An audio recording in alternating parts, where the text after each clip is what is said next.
एक बार गांव में कुछ साधु संत पधारे, महर्षि पराशर पधारे अपनी मंडली के साथ। तो घर आए, किसी ने बता दिया कि महाराज अजामिल के घर जाओ और वो आपकी सेवा करेगा। सब जानते थे सेवा तो करेगा नहीं, उल्टा संतों का अपमान करेगा, संत नाराज होकर श्राप दे देंगे और ये नष्ट हो जाएगा, ये सोच के भेजा था।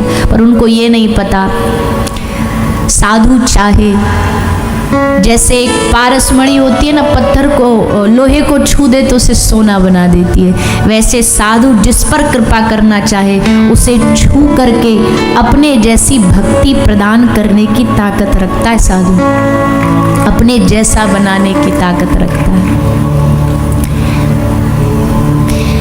तो आए साधु, पत्नी ने पता नहीं क्या भगवान की कृपा, वही साधु को देख करके उसे लगा चलो आज तो हमारा जीवन बन गया, हमने कोई अच्छा काम कभी किया नहीं, पर आज देखो घर में संत पधारे तो भोजन करा दिया।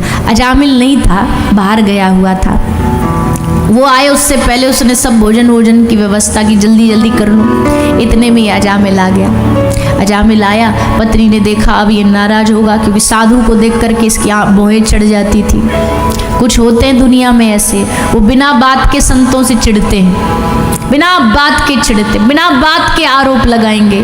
साधुओं ने बेचारों ने उनका कुछ बिगाड़ा नहीं, उनसे छीना नहीं, झपटा नहीं, फिर भी अरे ये तो सब पैसे के भूखे हैं, अरे ये तो सब बिजनेसमैन, अरे तुमसे कौन सा रुपया चुरा लिया, तुम्हारा क्या चुराया जो साधुओं से तुम इतनी ईर्ष्या करते हो। बहुत चढ़ गई। पत्नी को बोला इनको किसने बुलाया? पत्नी बोली ने शांत हो जाओ, देखो आप आज मुश्किल से हमारे घर कुछ लोग आए, संत आए, जा कर के इनको हाथ जोड़ना, कहना आज हमारा बड़ा सौभाग्य आप हमारे घर पधारे हो।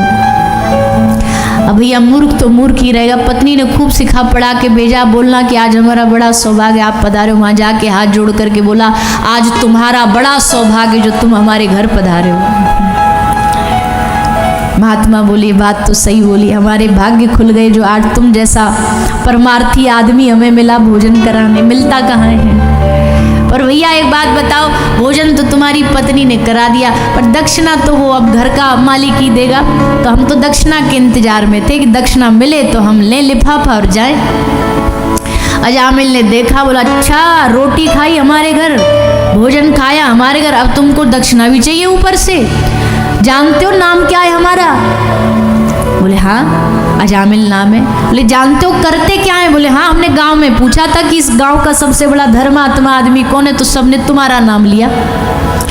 अजामिल हंसा, बोले जानते हो हम सारी जिंदगी हमारी लूटने में निकल गई और आज तुम अजामिल नाम के डाकू के सामने महाराज सही सलामत खड़े हो, आपकी लोटा आपका सोटा आपका झोला आपके पास सेफ सुरक्षित है और मैंने लूटा नहीं, समझो यही आपकी दक्षिणा है। इससे बड़ी दक्षिणा क्या मिलेगी महाराज जी, ऐसे ही आप यहाँ से लौट जाओ तो बेहतर है, हम कुछ करें उससे पहले।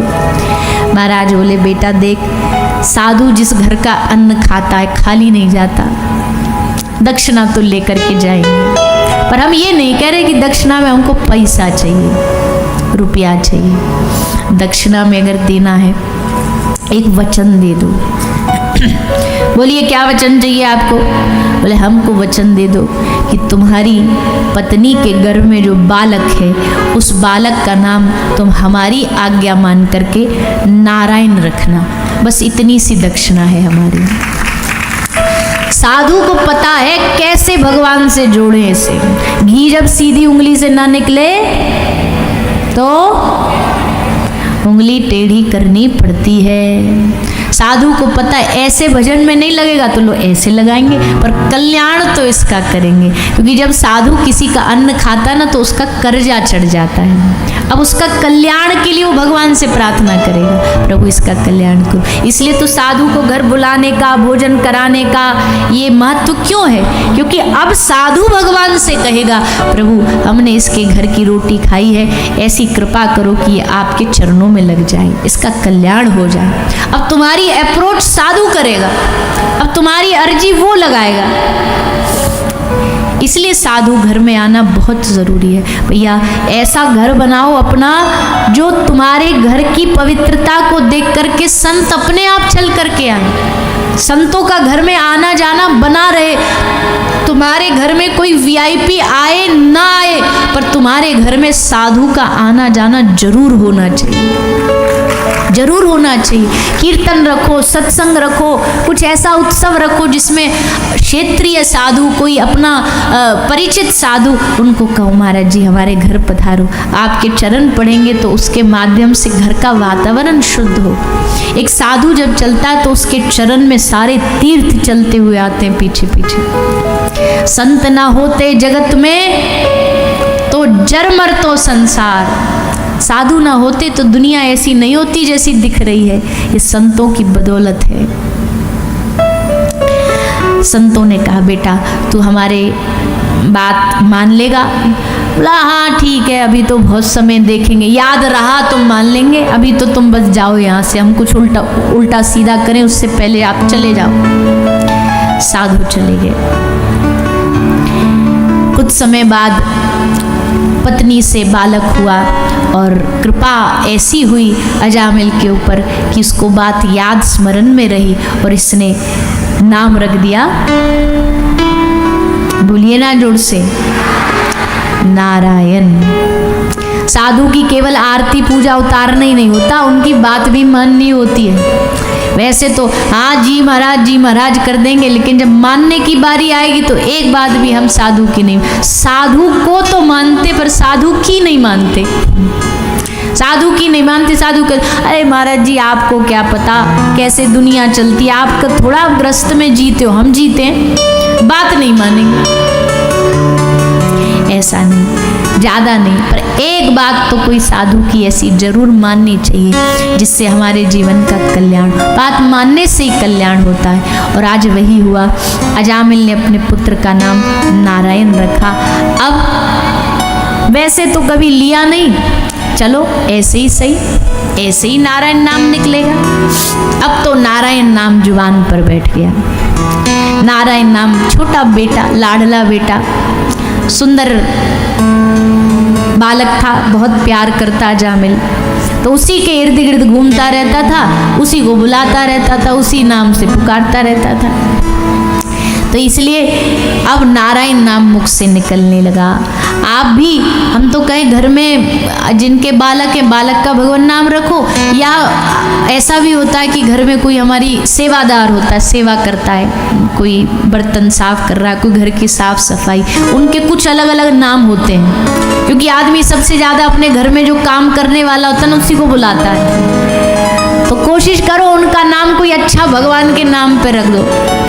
पहले के जो काम करने वाले थे तो रामू, श्यामू, तो क्या होता, बोले भगवान का नाम मुंह से निकलता, राम नाम निकलेगा एक बार, 1000 बार दिन में बुलाओगे काम के लिए, पानी के लिए, रोटी के लिए, सब्जी के लिए, तो मुख से भगवान का नाम निकले। कुछ भी करो, घर में कोई गैया हो उसका नाम भगवान के नाम पे रख दो,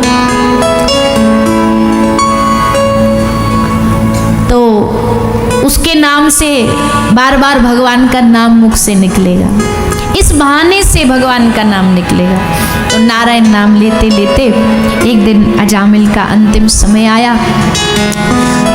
यम के दूतों ने आकर के उसे घेरा, प्राण सोखे खींचे, घबराया और भगवान का नाम उच्चारण करते हुए जोर से पुकारा, नारायण मुझे बचा लो, नारायण मेरी रक्षा कर लो। भगवान नारायण ने दूतों को तुरंत भेजा, जाओ हमको कोई बुला रहा है। किसी ने कहा प्रभु आपको नहीं, आपके जैसे नाम वाला कोई है उसको बुला रहे। ठाकुर जी कहते हमको कोई मतलब नहीं, हम तो बस इतना जानते इस दुनिया में नारायण नाम हमारा है।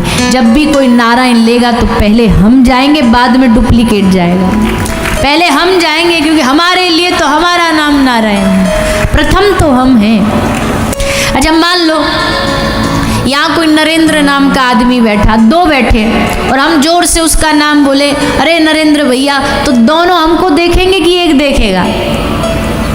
दोनों देखेंगे, दोनों पीछे मुड़ के देखेंगे, हमें बुलाया क्या, हमारा नाम लिया क्या? तो वैसे ही अगर कोई भगवान के नाम से ले, आप किसी इंसान को बुलाओ पर एक बार तो ठाकुर जी मुड़ के देखें, अरे हमें बुला रहा है क्या? और एक बार उन्होंने मुड़ के देख लिया, बस इतने में ही काम बन गया। उनका तो एक मुड़ना भर, देखना भर काम बना देता है। इसलिए खूब बढ़िया बढ़िया नाम रखो। पहले के नामकरण होते थे, पहले तो नामकरण संस्कार होता था बच्चों का। आजकल तो नाम भी पंडित जी नहीं रखते, आजकल नाम गूगल बाबा रखता है। बच्चे के नाम किससे पूछे जाते हैं? गूगल से। उसमें भी एक नया ट्रेंड चालू कर दिया आज के लोगों ने। ये तो अभी 5-7 साल, 5 भी नहीं हुए होंगे, अभी अभी शुरू हुआ है। क्या? आधा अल्फाबेट माता का, आधा अल्फाबेट पिताजी का, उसका मिला के नाम रख दो, जिसका दुनिया में कोई अर्थ नहीं है, ना अर्थ है ना अनर्थ है। आधा उनका धर लेंगे, आधा उनका धर लेंगे। बताओ, ऐसे कोई नाम रखे जाते? हमारी भारतीय पद्धति कहती है नामकरण संस्कार होता है, फिर पंडित द्वारा, गुरु द्वारा नामकरण रखा जाता, नाम रखे जाते। जो कर्म कांड में भी बहुत ज़्यादा रुचि रखते, उसके हिसाब से भी एक वो चला है कि भाई जिस अल्फाबेट से पिताजी का नाम, माताजी का, वही अक्षर से रखेंगे, जबकि ऐसा नहीं होता था। क्यों? उसका कर्मकांडीय सिद्धांत ये कहता है कि घर में एक अक्षर से इसलिए नाम नहीं रखते, कुछ जो राशि वाशी का जो भेद होता है, उसमें अगर एक को कोई शारीरिक रोग होगा तो सबको होगा, इसलिए फिर वो अलग नाम रखे जाते थे। पर आजकल वो भी हमने बदल दिया, अब अपनी मन मर्जी से चला। अच्छा, गुरुजियों के पास जाएंगे, महाराज जी हमारे छोरा का नाम रख दो, महाराज जी खुश होकर रख देते, फिर उनको नाम पसंद नहीं आता, फिर संतों से पूछते ही काय को, जब नाम रखना ही नहीं है तो इसलिए हम तो निवेदन करेंगे, सबके घर में बाल बच्चे पोता पोती सब होते ही है, अच्छे अच्छे नाम रखो, बढ़िया बढ़िया नाम रखो। कोई लाली है, कोई बालिका है, तो किशोरी जी के कितने नाम हैं, राधा सहस्त्र नाम पढ़ो, कितने प्यारे प्यारे नाम हैं, उनके नाम रखो। कोई बालक है तो ठाकुर जी के नाम से रखो, आध्यात्मिक नाम रखो, पर अच्छे नाम रखो। अर्थ हो कि उन नाम का अर्थ ढूंढ लो कि अर्थ है कि नहीं, बस ऐसे ही नहीं रख देना चाहिए। एक कोई बंगाल में थे, उसका एक बेटा था, बेटा हुआ, उसका नाम उसने रख दिया अंतरंजन। दूसरा बेटा हुआ, उसका नाम रख दिया मंतरंजन। तीसरा हुआ तो संत से पूछा, बोला इसका क्या नाम रखूं? महाराज जी बोले इसका रख दे दंत मंजन। जब 2 नामों में ही तूने कोई अर्थ का ध्यान रखा नहीं, तो इसमें रख के क्या खाक करेगा? तो भैया बड़े सोच समझ करके बालकों के नाम रखा करो, अच्छे नाम रखा करो। विष्णु दूत पधारे, नारायण भगवान के सब पार्षद आए, उन्होंने कहा यमदूतों को, खबरदार इस अजामिल को छुआ भी। क्यों?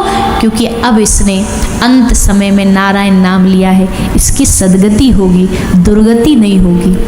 ऐसा भगवान का नाम कल्याणकारी नामाभास की ये कथा श्री सुखदेव जी ने राजा परीक्षित को श्रवण कराई है।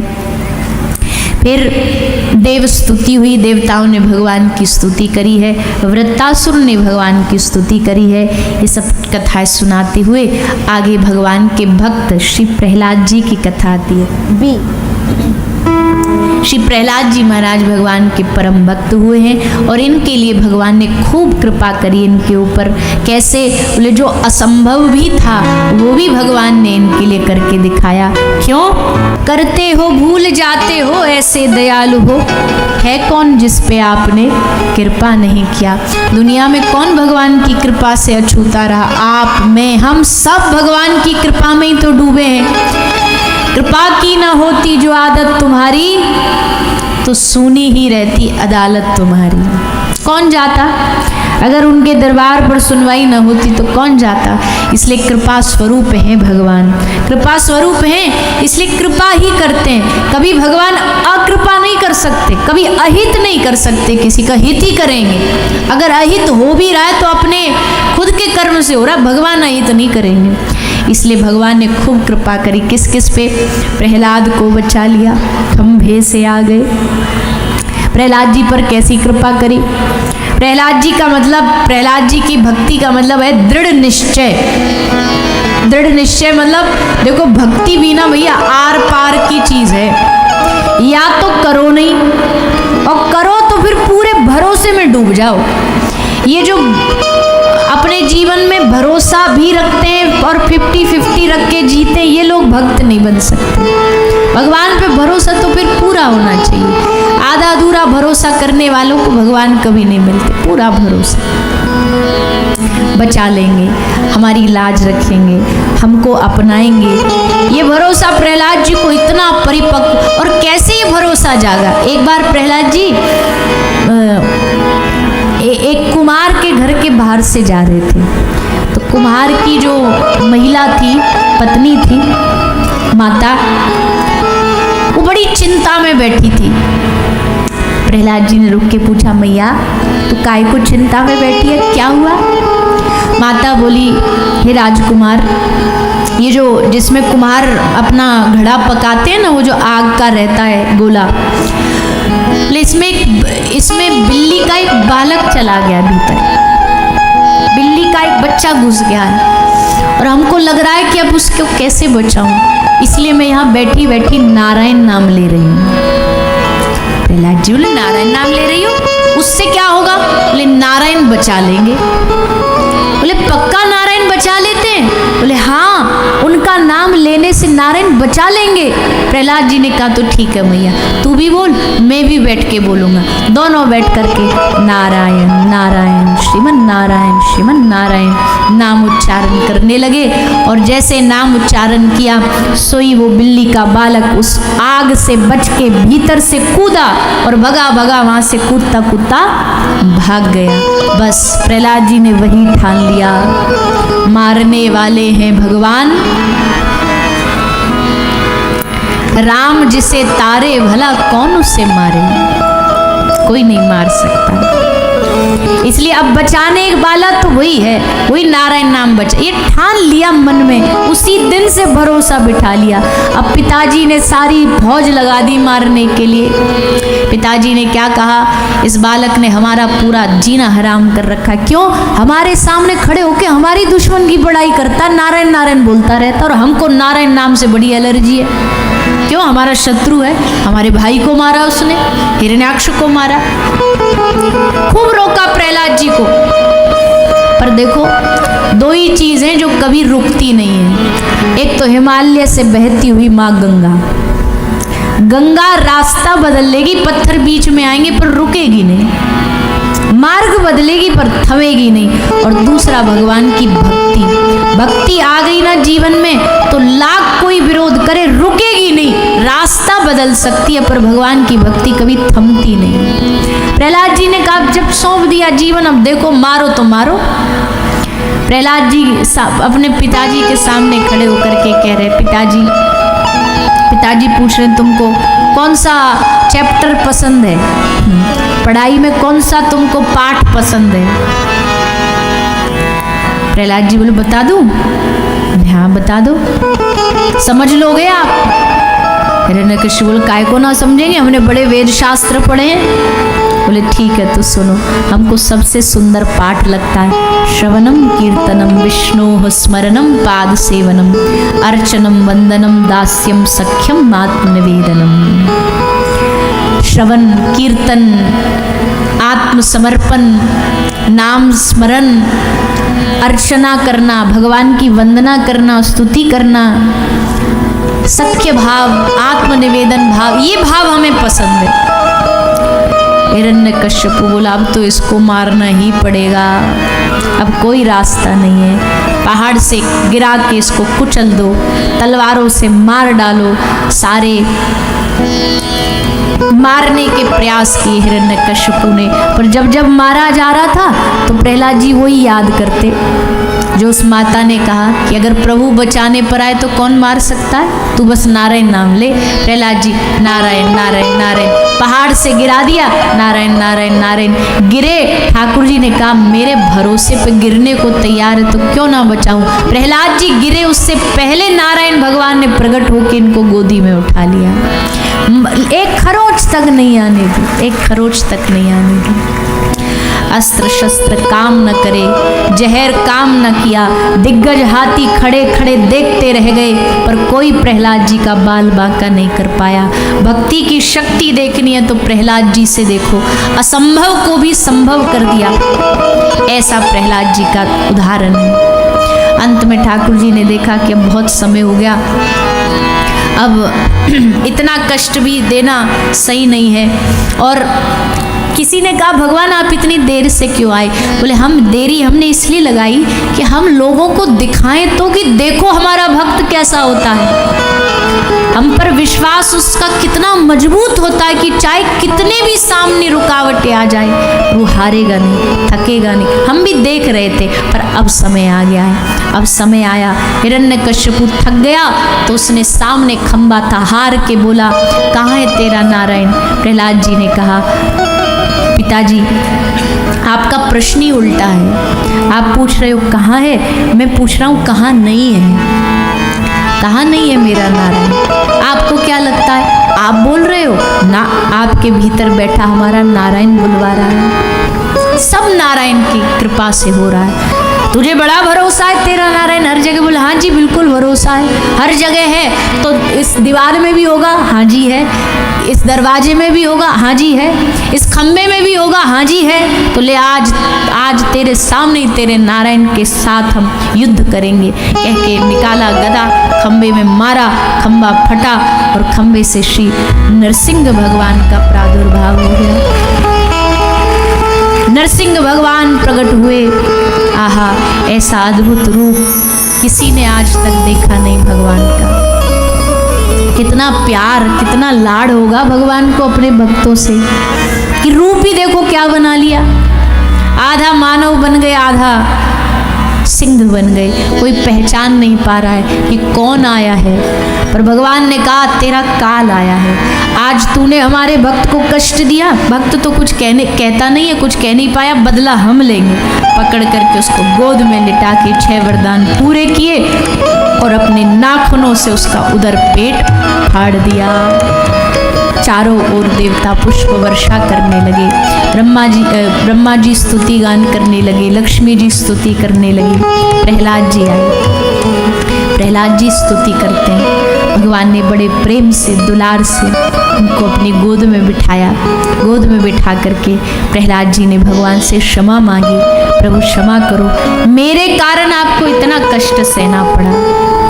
ठाकुर जी कह रहे अरे बावरे, मैं तुझसे क्षमा मांगता हूँ, मैंने आने में देर कर दी। आना तो कब का चाहिए था, पर इस दैत्य ने वरदान भी ऐसे मांगे थे कि 12 महीना में से कभी ना मरूं, तो थोड़ा इंतजार करना पड़ा। हो सके तो बेटा हमको क्षमा कर देना। अद्भुत भक्त और भगवान का सुंदर मिलन हुआ। प्रहलाद जी महाराज के सुंदर चरित्र को श्री सुखदेव जी ने श्रवण कराया है। भगवान के भक्तों के चरित्र में गजेंद्र की कथा आई। एक हाथी भगवान को कैसे पा सकता है? बोले देखो, भक्ति बीज है, कहीं भी पैदा हो सकती है, किसी पशु में भी हो सकती है। पूर्व का एक राजा था गजेंद्र, आज गजेंद्र पर भगवान ने कृपा करी। समुद्र मंथन हुआ, समुद्र मंथन में लक्ष्मी माता का प्रागट्य हुआ। लक्ष्मी जी हाथ में वरमाला लेकर के विवाह के लिए योग्य वर चुनने आई थी। स्वयंवर हुआ माता लक्ष्मी का। माता लक्ष्मी ने कहा जी सब लाइन में बैठ जाओ, हमको जो बढ़िया लगेगा उसके गले में हम माला मैं डाल दूंगी। अब लक्ष्मी से कौन ब्याह नहीं करना चाहता? सबको लक्ष्मी चाहिए, सब लक्ष्मी प्राप्ति चाहते हैं। सब लाइन में बैठ गए। और तो और देवता दानव क्या, ऋषि महात्मा क्या, सब बैठ, नारद जी भी बैठ गए। नारद जी ने कहा बहुत वीणा बजा ली, अब चलो थोड़ा गृहस्थ का आनंद लेते हैं। नारद जी भी बैठे लाइन में। लक्ष्मी जी सबको देखती जा रही हैं। सबसे पहले ब्रह्मा जी, देवी बोली ना, जो चतुर्मुख हैं, ये हमारा मामला इनसे जचेगा नहीं। आगे बढ़ी, महादेव बैठे थे। देखा दिखने में तो बड़ा सौंदर्य है, सब कुछ है, पर इनके पास जरा तो सुख नहीं है। वह कैलाश में भस्म लगाए रखे रहते हैं, तो यहाँ भी हमारा मामला जचना नहीं है। आगे गई, इंद्र बैठा था। बोले इसके पास सुख तो बहुत है, स्वर्ग का राजा है, पर डरपोक, एक नंबर का डरपोक है। जरा भी कोई कष्ट आता स्वर्ग छोड़ के भाग जाता है। ये भी मामला जचेगा नहीं। आगे ऋषि महात्मा बैठे थे। भृगु ऋषि बोले ना ना ना ना, ये तो बड़े क्रोध करते हैं, जरा बात में श्राप दे देते, किसी दिन हमको ही क्रोध में नष्ट कर देंगे, ये भी जचेंगे नहीं। सबको पार करती गई। सब लाइन में बैठे थे। लक्ष्मी बोली हमको किसी से लेना देना नहीं। एक कोने में कहीं भगवान नारायण बैठे थे, वो किसी पंक्ति में नहीं बैठे और अलग बैठे। लक्ष्मी ने कहा ये है मेरे प्राणनाथ। और वैसे भी जो लक्ष्मी की लाइन में लगता उनको नहीं मिलती लक्ष्मी, जो एकांत में बैठ के मस्ती में रहता, लक्ष्मी कहती ये है उत्तम स्थान, मुझे यहाँ जाना चाहिए। तो वहाँ नारायण के पास गई और जैसे गई गले में वरमाला डाली। लक्ष्मी नारायण जो आदि दंपति है, आज यहाँ उनका विवाह हुआ।